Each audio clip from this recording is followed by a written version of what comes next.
Walidin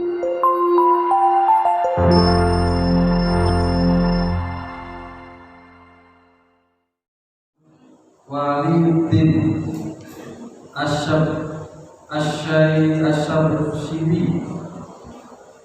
fi syarhil arba'in an-Nawawi ala qaulihi sallallahu alaihi wasallam man utawi sabane wong iku ahdasa nyari sapa man hadasan ing perkara kang anyar al-awa utawa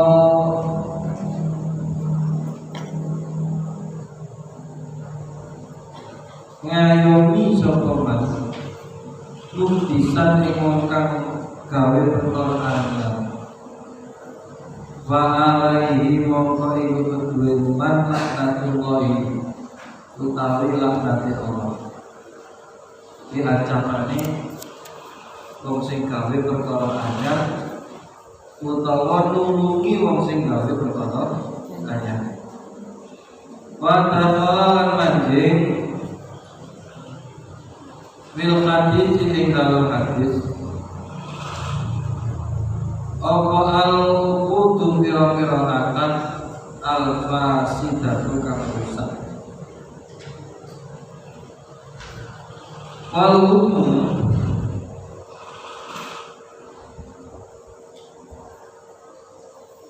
lan hukumi ma'al jahli serta bodoh. Wal juri lan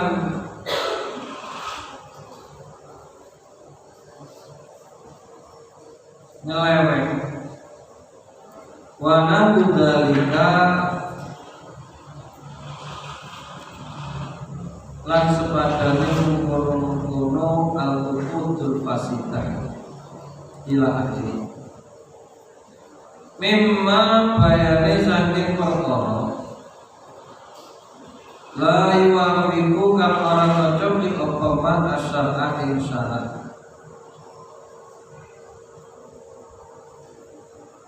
wa kharaja lan kejaba anhu saking hadis apa mabarang la yakhruju kang ora metu apa ma la yakhruju kang ora metu apa ma dari syar'i saking dalil syara' kang wasa ini kaya pira-pira masalah al-ijtihadiyati kang ijtihad alati laisa kang ora ana iku bainaha ing dalem antarane al-ijtihadiyah wa baina adillatiha lan ing dalem antarane dalil al-ijtihadiyah Allah kang nyambung illa dhonul mujtahidi angin penyonone wong kang ijtihad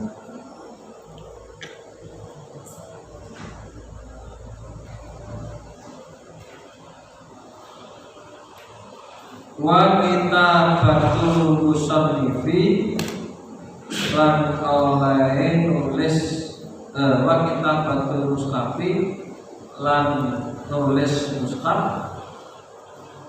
wa tahriril madhahibi lan bersihake pira-pira madhab wa kutubun nahwi lan pira-pira kitab nahwu wal hisab bilan hisab walidan karena arahe mengkono-mengkono korjaan rumah yang menunjukkan dari syarat kosama bagi Sawa Ibnu Abdissalam al-hawaditha ing pira-pira perkara kang anyar ilal ahkami marang pira-pira hukum al-musati kang lima. Faqala mongko mendika sapa Ibnu Abdissalam al-bid'atu utawi bid'ah iku fi'lu ma nglakoni perkara iku fi'lu ma nglakoni perkara lam yuhad kang ora den perluwi apa mah fi usri Rasulillah sallallahu alaihi wasallam ing dalem zamane Rasulullah sallallahu alaihi wasallam. Wajibatan iku padha uga wajib kata al-ilmi nahwi kaya belajar nahwu wa gharibul kitabi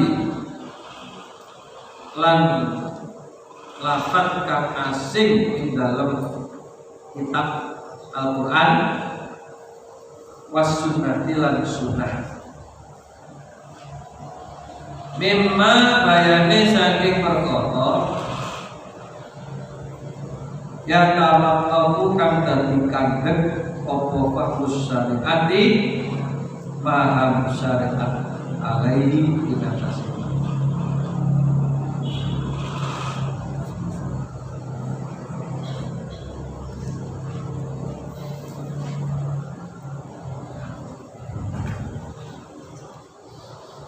wa muharramatan lan padha uga ikut den haramake kamat habil qadariyati kaya madhabi kaum qadariyah wal jabariyati lan jabariyah wal mujassimati lan mujassimah Pamanubatan lan padha uga ikut den sunahake ka tasir rabbi kaya gawe pira-pira pondokan-pondokan wal madarisi lan madrasah wa kullu ihsanin lan saben-saben perkara kawe bagus lam yuhad kang ora den perluwi apa kulun fil musril awali ing dalem mangsa kang awal utawa ing dalem zaman kang awal wa makruhatan lan iku padha uga den makruhake kasab zafatil masajidi kaya menghiasi masjid pira-pira masjid wa tasbiqul mashafifi lan maesi pira-pira mushaf wa mubahatan lan iku padha uga kang mubah utawa dimenangake kal musafahati kaya musafahah utawa salaman akibat salat subhi ing dalam sakwise salat subuh al asri lan asar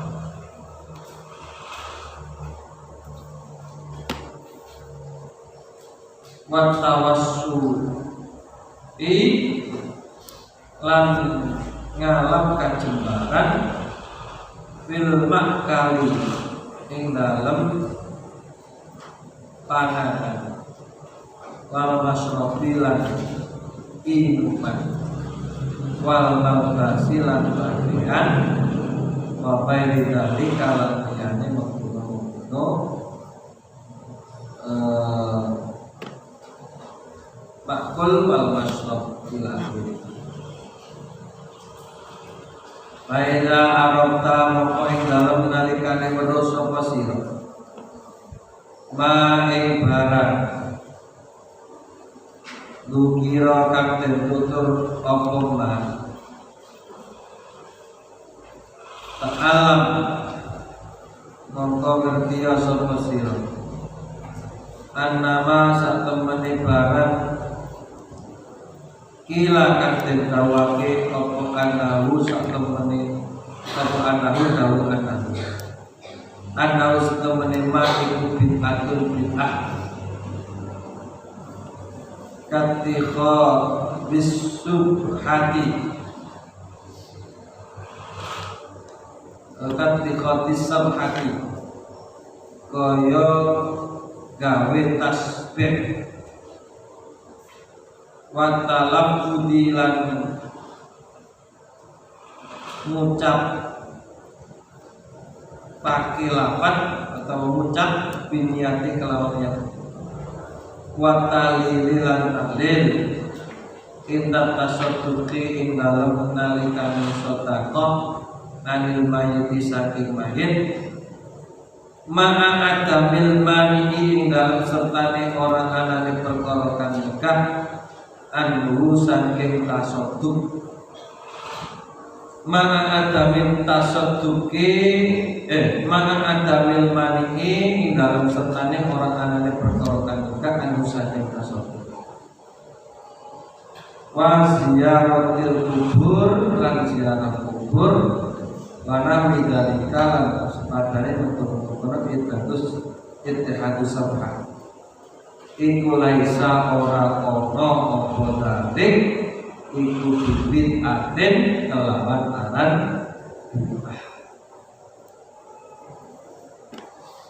wa innama satamane perkara bisa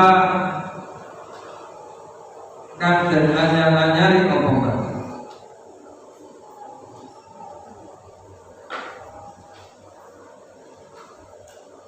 min akhli ahwalin nasi saking ngalap pira-pira bondone manungsa bil aswaqi ing dalem pasar pira-pira pasar bil aswaqi lailati ing dalem pira-pira pasar malam wala bilan dolanan bil qurati kelawan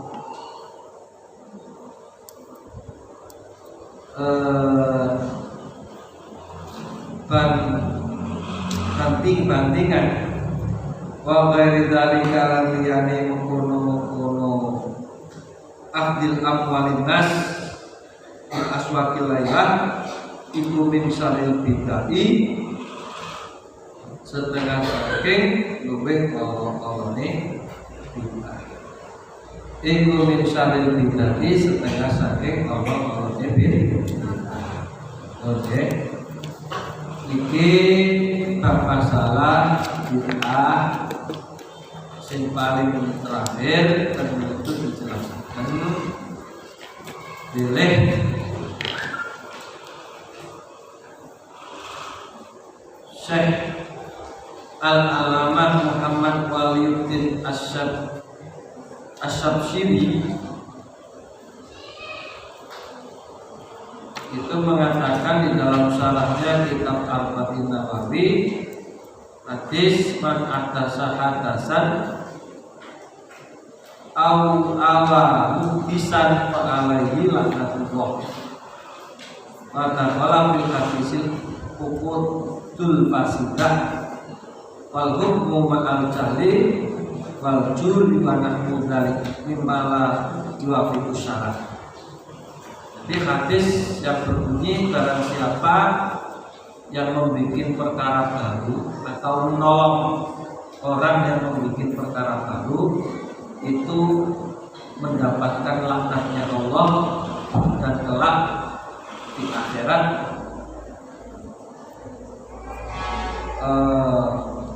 akhirat mendapatkan laknatnya Allah. Termasuk di dalamnya itu adalah akad yang susah menghukumi sesuatu tanpa mengetahui dasar ilmunya atau lain sebagainya. Setiap perkara yang tidak sesuai dengan syariat. Nah, kalau perkara itu tidak keluar dari syariat, seperti masalah-masalah yang bersifat ijtihadiyah, maka itu tidak bisa dikatakan sebagai perkara yang bid'ah tertolak, sebagaimana yang tertera di dalam hadis Rasulullah di atas tadi. Oke. Jadi kalau memang perkara yang baru itu punya dasar dalam agama, tidak bertentangan dengan syariat, maka itu tidak termasuk di dalam hadis man ahdatsa hadasan au awa muhdisan fa'alahila. Itu tidak termasuk di sini. Maka seperti contoh di sini menulis mushaf Al-Quran. Menulis mushaf Al-Quran itu juga bagian dari sesuatu yang bid'ah. Karena di zaman Rasulullah mushaf Al-Quran itu tidak tertulis di dalam satu kitab seperti yang kita pegang saat ini. Dulu di zaman Rasulullah yang namanya Al-Quran itu masih tertera di tulang belulang, kulit hewan, di atas batu, daun, atau di tempat manapun. Itu masih berserakan di mana-mana yang dibawa oleh para sahabat dan yang lain sebagainya. Namun ketika zaman sahabat Utsman bin Affan, Al-Quran itu mulai dibukukan dalam satu kitab yang namanya Mushaf Utsmani. Nah, itu kalau kita ngomong bid'ah, ya bid'ah. Kenapa kok bid'ah? Ya karena di zaman Rasulullah Al-Quran masih belum berbentuk satu mushaf seperti zaman sahabat Utsman bin Affan. Nah, apakah kemudian bid'ah yang seperti itu dikatakan bid'ah yang tertolak? Tentu tidak. Karena itu adalah merupakan sesuatu yang baik. Coba kalau misalkan Al-Quran itu tidak dikumpulkan dalam satu kitab sehingga berserakan di mana-mana, bagaimana kemudian Al-Quran itu bisa sampai kepada kita? Maka sangat sulit sekali untuk menjaga. Jadi tidak lantas kemudian sesuatu yang di zaman Rasul tidak dilakukan itu merupakan satu bid'ah yang tertolak. Atau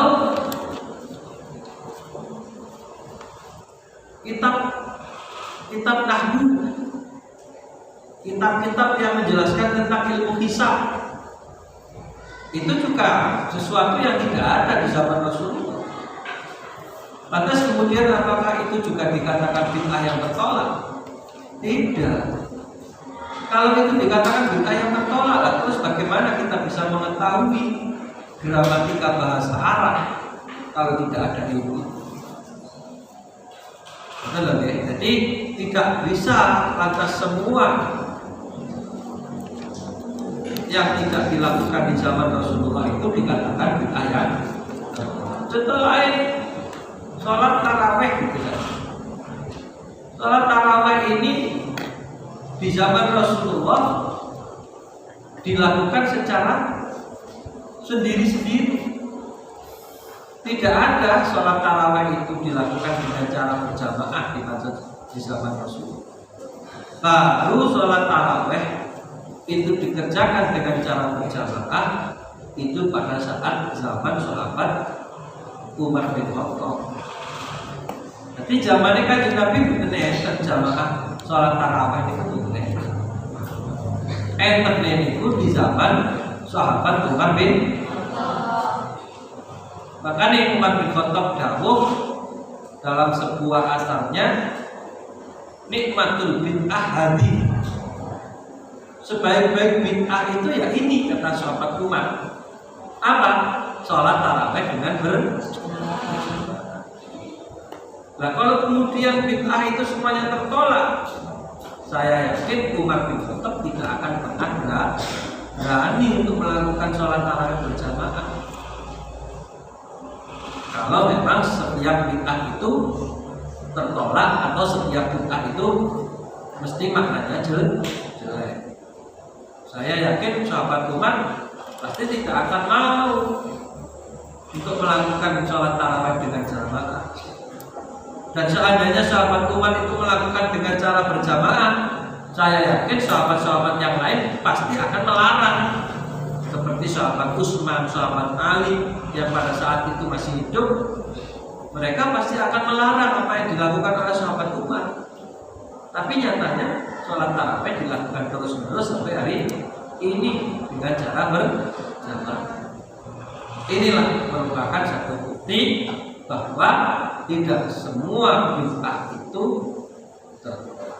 Yang tertolak itu adalah sesuatu yang baru yang tidak ada dasarnya dalam agama, yang tidak sesuai dengan tuntunan syariat agama atau tuntunan syariat yang dibawa oleh Rasul, itu baru tertolak.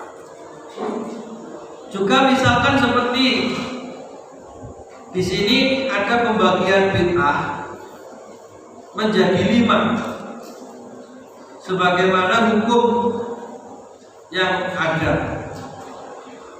Yang pertama, di sini ada yang disebut dengan bid'ah wajibah.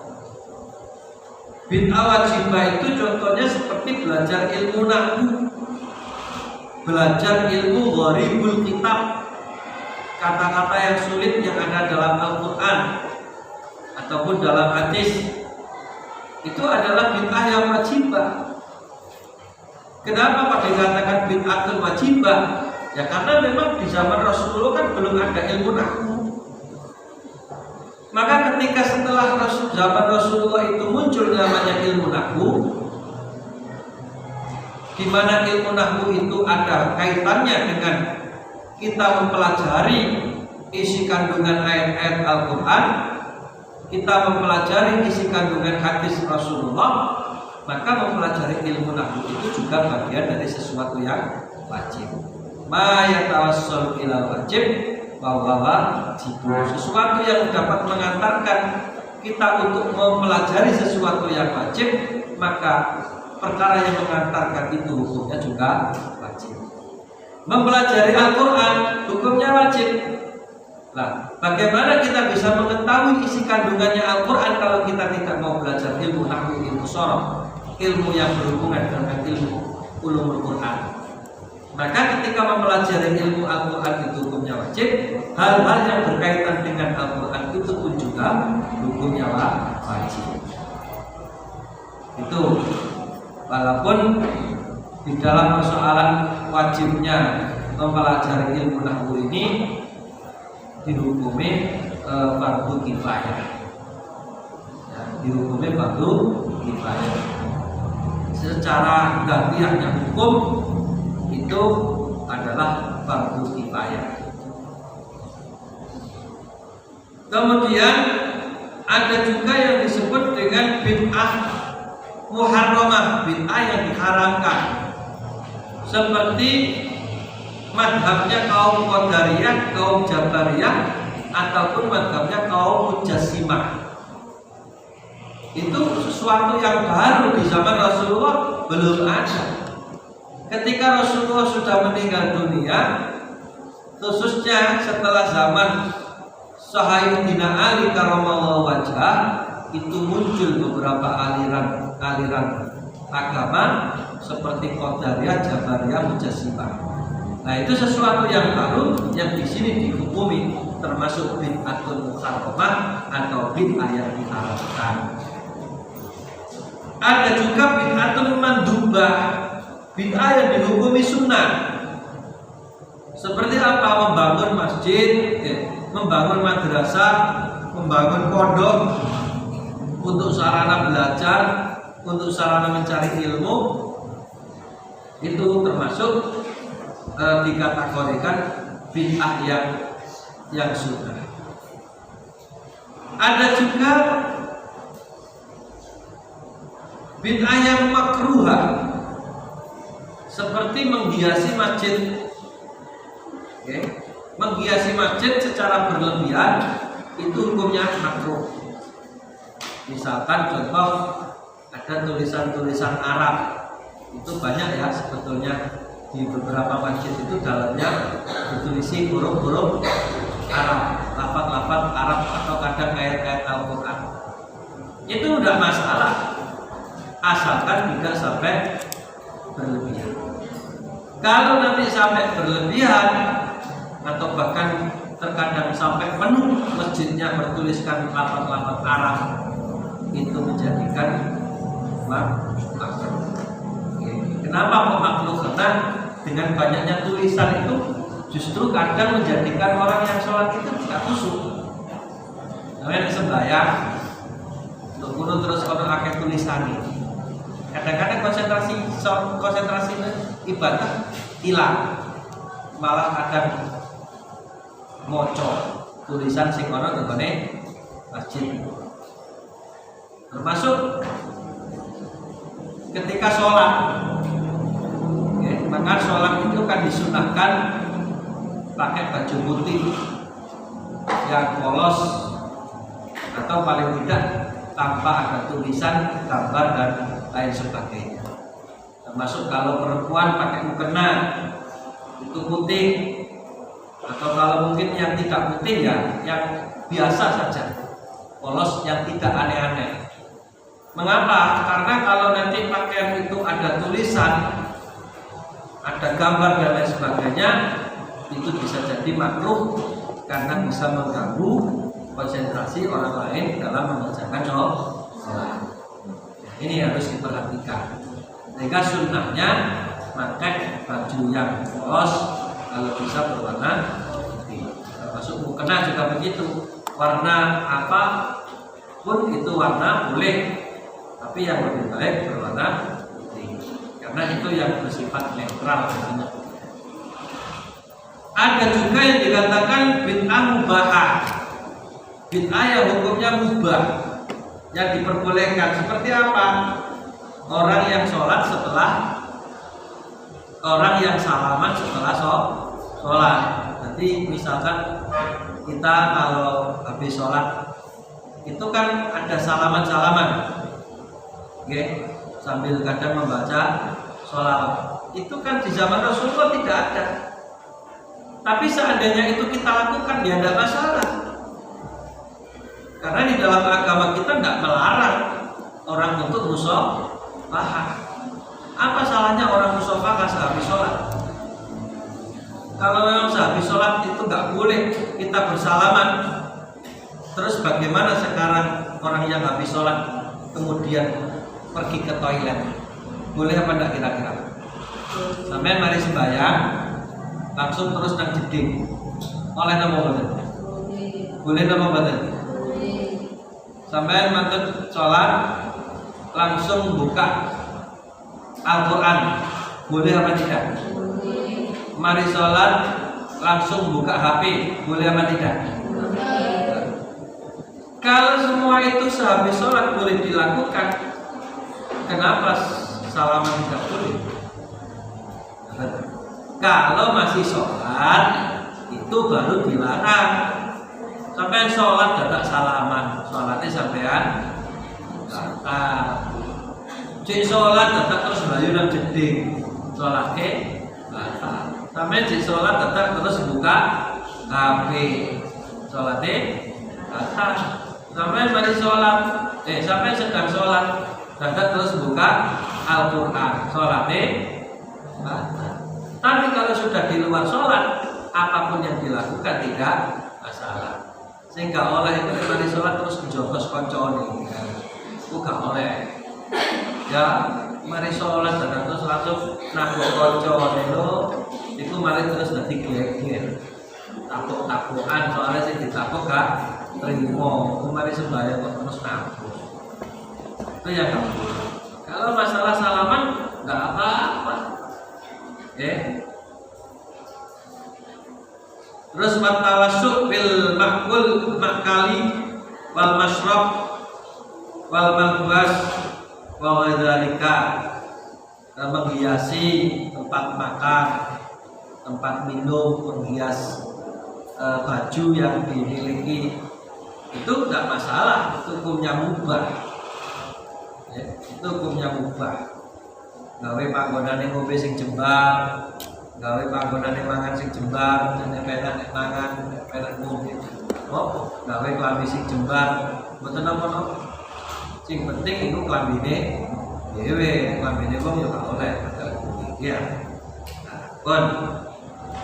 Baida arab nama lukira alam annama qila annahu bid'atun katikha bisabhati wa talaqut bin yad wa tahlil inda tasadduk anil mayit ma tamil mani anhu wa ziyaratul kubur wa nadzalika laisa bid'atin. Kon nggih, dadi sakwise sampeyan wis eruh timbangan yang digunakan untuk menilai apakah itu bid'ah yang tertolak atau tidak, sebagaimana keterangan di atas tadi, maka sekarang kita bisa menyimpulkan bahwa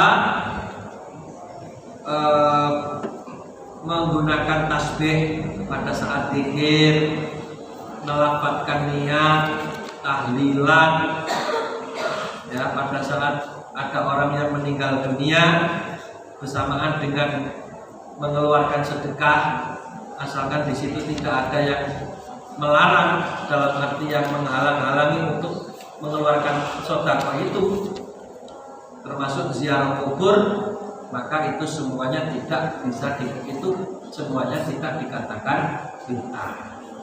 Jadi termasuk orang kalau ada tahlil 7 hari, 40 hari, 100 hari itu biasanya kan orang yang meninggal ahli waris atau ahli mayit itu bersedekah untuk mayit, mengeluarkan air minum, mengeluarkan jajan, macam-macam ya, dan makanan. Itu bukanlah sesuatu bid'ah yang tertolak, asalkan di dalam melakukan sedekah itu tidak ada hal yang menghalangi. Hal yang menghalangi itu seperti apa? Misalkan contoh, kalau di dalam di dalam komponen orang yang ditinggal atau ahli warisnya itu masih ada salah satu anak yang yatim, piatu. Nah, baru mengeluarkan sedekah dengan menggunakan tirkatul mayit, dengan menggunakan harta yang ditinggalkan mayit itu tidak boleh. Kenapa? Karena itu masih ada haknya anak ya yatim yang harus dibagi, yang harus diberikan kepada mereka. Sehingga ketika sedekah 7 hari, 40 hari dengan menggunakan harta tinggalan si mayit, di mana harta tinggalan si mayit itu masih ada bagian yang harus diberikan kepada anak yang masih yatim, anak yang masih kecil, maka itu tidak boleh. Kalau memang sedekahnya menggunakan harta tinggalan mayit yang belum dibagi, di mana salah satu di antara ahli waris itu ada yang masih belum balik atau yatim piatu.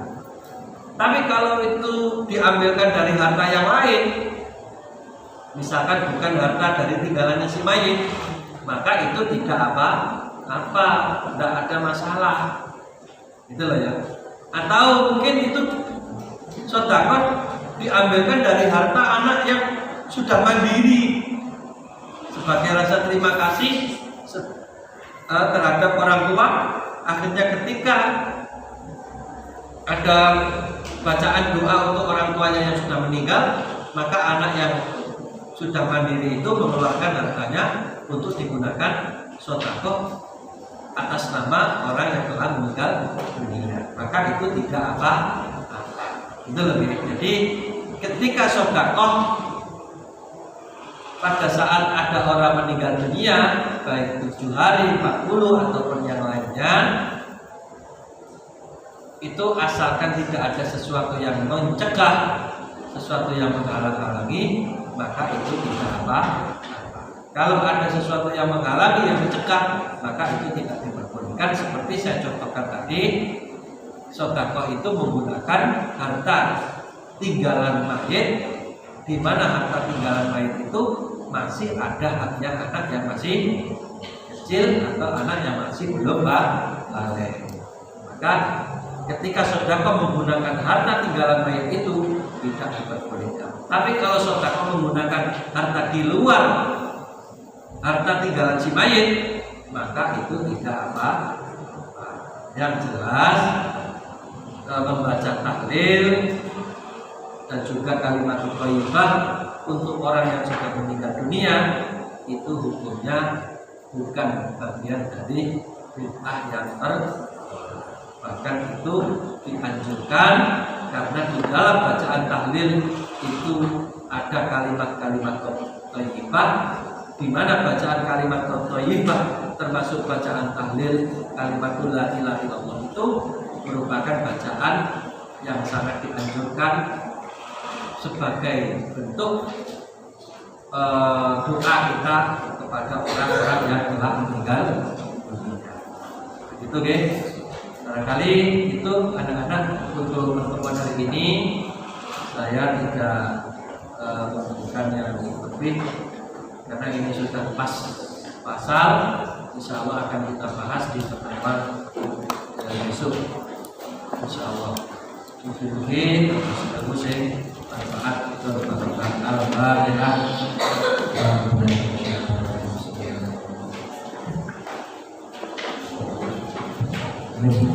Bismillahirrahmanirrahim.